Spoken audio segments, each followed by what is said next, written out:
नमस्कार दोस्तों, आज मैं आप लोगों के लिए कहानी शिक्षण के तत्व लेके आई हूँ।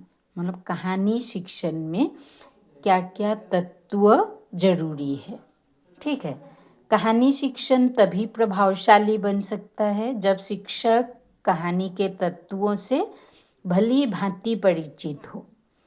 यहाँ भावी हिंदी शिक्षकों की सुविधा के लिए कहानी के तत्व का उल्लेख किया जा रहा है। कहानी के 6 तत्व है।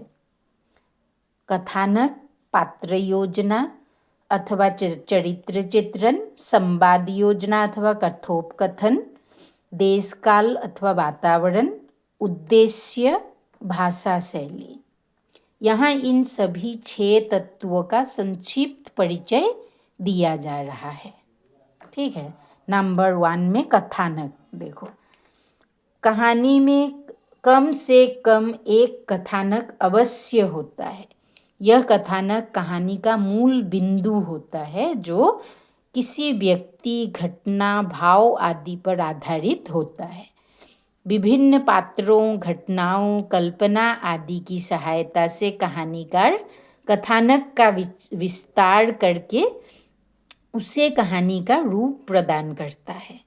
एक अच्छी कहानी के लिए कथानक को 3 भागों में बांटा जा सकता है: आरंभ, मध्य तथा अंत। कथानक के अंत में चरमोत्कर्ष होना चाहिए, मतलब चरम उत्कर्ष। नंबर 2, पात्र योजना अथवा चरित्र चित्रण। कहानी का कथानक पात्रों की सहायता के बिना आगे नहीं बढ़ सकता, अतः पात्र कहानी का अनिवार्य तत्व है।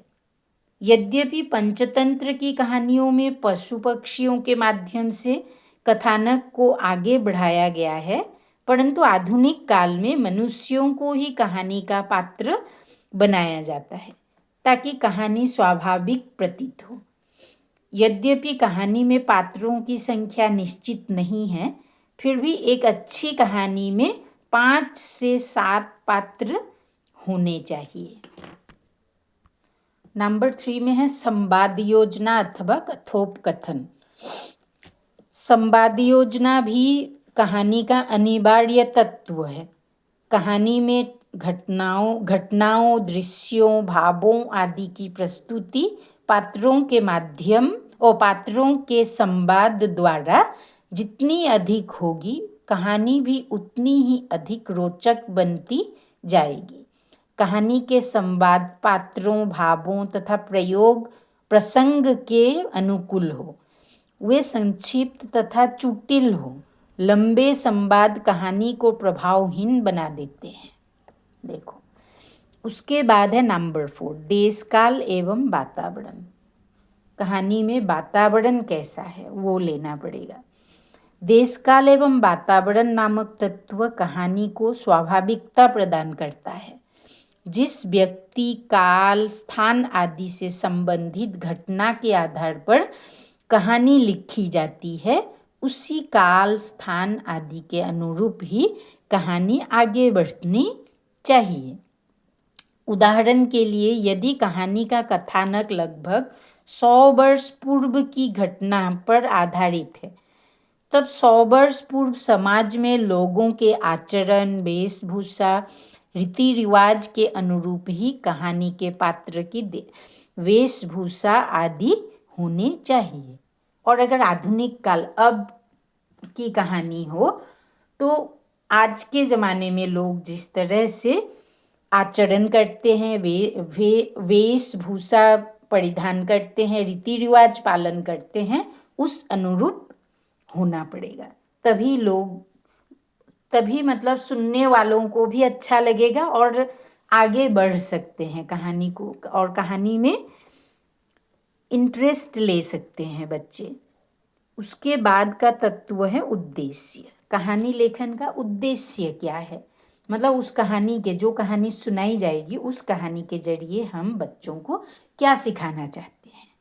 ठीक है। मनुष्य का प्रत्येक कार्य उद्देश्यपूर्ण होता है। कहानी लिखने के पीछे कहानीकार का उद्देश्य अवश्य होता है। यद्यपि मनोरंजन करना कहानी का प्रमुख उद्देश्य होता है, फिर भी केवल इसे ही कहानी का उद्देश्य मानने की भूल नहीं करनी चाहिए। देखो, कहानीकार कहानी के माध्यम से मनोरंजन करने के साथ साथ शिक्षा, नैतिक मूल्य, मानवीय संवेदना, सामाजिक यथार्थ आदि के संदेश भी देने का प्रयास करता है। अतः कहानी शिक्षण के दौरान शिक्षक का प्रयास होना चाहिए कि वह इस प्रक्रिया के अंत में विद्यार्थियों को कहानी के उद्देश्यों से अवश्य परिचित कराएं। अब नंबर 6 वाला तत्व है भाषा शैली। भाषा के बिना मानव जीवन पंगु है, मतलब कुछ नहीं कर सकते हैं भाषा के बिना मानव। भाषा के माध्यम से ही मनुष्य जीवन भर के कार्यों को पूरा करता रहता है। कहानीकार भी भाषा के माध्यम से ही कहानी को प्रस्तुत करता है। कहानी की भाषा सरल, सहज, प्रभावमयी, प्रसंगानुकूल, भावानुकूल तथा पात्रानुकूल होनी चाहिए। मतलब कहानी की भाषा सहज सरल होनी चाहिए, प्रवाहमयी मतलब बोलने में रुकावट नहीं आनी चाहिए, एक प्रवाह में चलते रहना चाहिए। प्रसंगानुकूल, किस प्रसंग में किस तरह की भाषा का प्रयोग करनी चाहिए। भावानुकूल, भाव किस तरह का आना चाहिए। तथा पात्रानुकूल होनी चाहिए, मतलब पात्र के अनुकूल, पात्र के अनुसार। मुहावरों आदि के प्रयोग से कहानी की भाषा गूढ़ व रोचक बन जाती है। कहानीकार आवश्यकतानुसार आत्मपरक, वर्णनात्मक, संशोधात्मक, मनोविश्लेषणात्मक, पत्रात्मक आदि शैलियों का प्रयोग अपनी कहानी में कर सकता है।